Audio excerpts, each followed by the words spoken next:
Bonjour à tous. Pour ceux qui suivent mes vidéos les unes après les autres, vous voyez que j'ai même pas changé de place par rapport à la dernière vidéo. J'enchaîne directement sur la vidéo sur les patates douces. Je veux vraiment faire un suivi de vidéos de patates douces les unes après les autres et je veux pas trop les mélanger avec mes autres vidéos. Alors, patates douces, ça va faire 2 semaines et demie, quasiment 3 semaines également, que j'ai commencé à les mettre en terre. Pour l'instant, j'ai pas vu d'apparition. Quelques petites racines commencent à pousser, mais il n'y a pas encore de germes.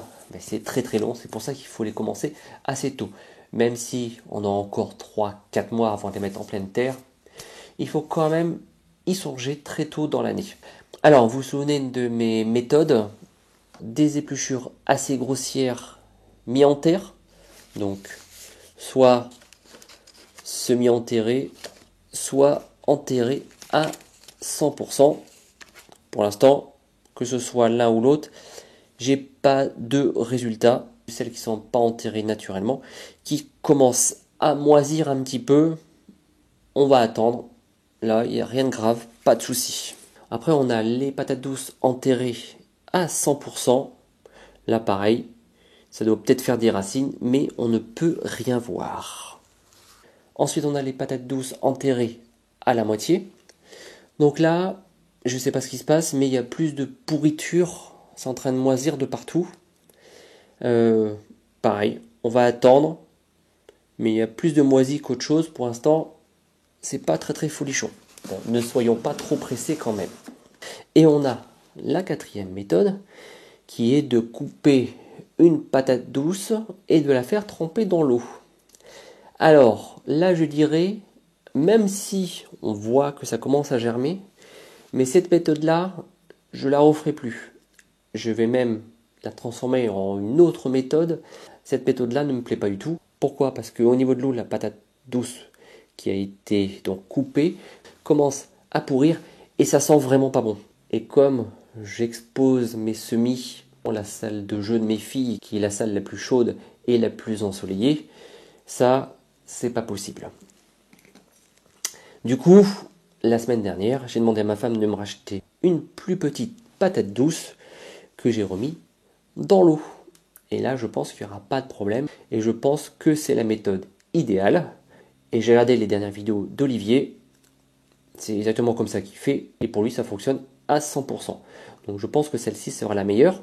Mais on attend de voir avec les autres méthodes. Quoi qu'il en soit, pour ces patates douces qui puent, c'est vraiment pas bon. Vu qu'il y a quand même encore de la matière, hein, elles peuvent encore faire quelque chose. Eh bien, ces patates douces, ces 2 pots que j'avais fait comme ça, je vais simplement les transformer en semis en bouteille. On va voir ce que ça va faire. Vu que c'est une méthode qui permet d'avoir pas mal d'humidité, peut-être que ça va être un bon plan pour les patates douces. Voilà.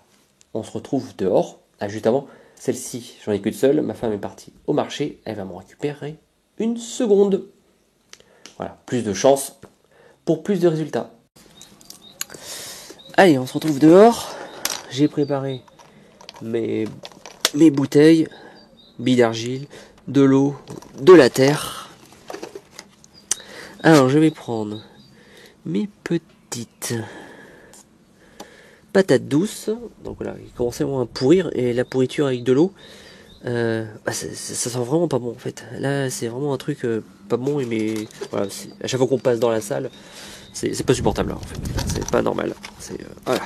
Donc, hop, on va mettre ça dans la bouteille. On va essayer de ne pas la perdre. Si ça peut germer en plus des autres, ce serait assez intéressant. Et on va remplir de terre. On va laisser un tout petit peu la patate. Hop.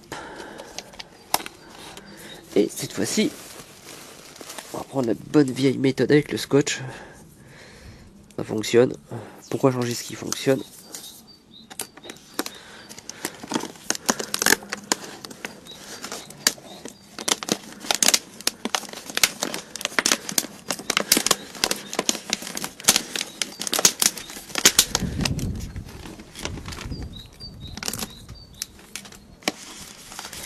Voilà pour celle-ci. Et la deuxième, alors c'est celle-là qui pue le plus.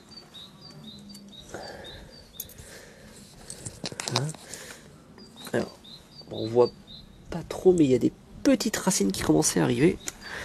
C'est pour ça que j'ai bon espoir que ça fonctionne quand même un petit peu.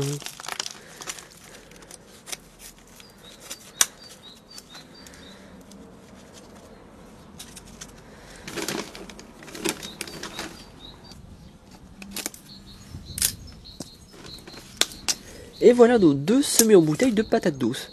Donc ça fera un 5e test, sachant que un des autres tests, donc la patate douce coupée en 2 dans de l'eau, non, ça je referai pas, ça marche vraiment pas, ça pourrit trop vite. Et je vais mettre toutes les chances de mon côté, c'est-à-dire que je vais les poser, hop là, sur le radiateur de la chaleur, de l'eau, de l'humidité, voilà, avec mes 2 petites poulettes au milieu. Il n'y a pas de raison, ça fonctionne pas. Depuis quelques semaines, j'ai également une graine de noix de cajou que j'essaye de faire germer comme ça, là. Mais ça a vraiment du mal, hein. Je sais pas si ça va fonctionner ça, je vous dirai ça un jour. Patate douce en semi-bouteille, j'y avais pas pensé le premier coup.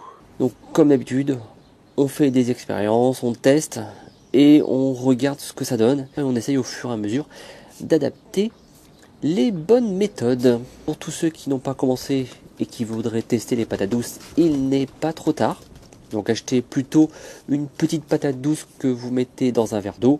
Ça, je pense que c'est la méthode optimale pour réussir un maximum. Voilà les amis, cette année je vais vraiment essayer de suivre chaque étape de chaque expérience que je fais. Donc ça va toujours dépendre de mon emploi du temps, mais on va essayer d'être assez rigoureux cette année. Allez les amis, il nous reste encore 5-6 semaines à attendre avant les vrais semis, mais c'est sur la bonne voie. Je vous remercie une nouvelle fois d'être de plus en plus nombreux à me regarder, d'être de plus en plus nombreux à me faire des commentaires très pertinents qui me font aussi changer des fois ma vision des choses. Mais on en reparlera dans une autre vidéo. Je vous remercie et je vous dis à bientôt.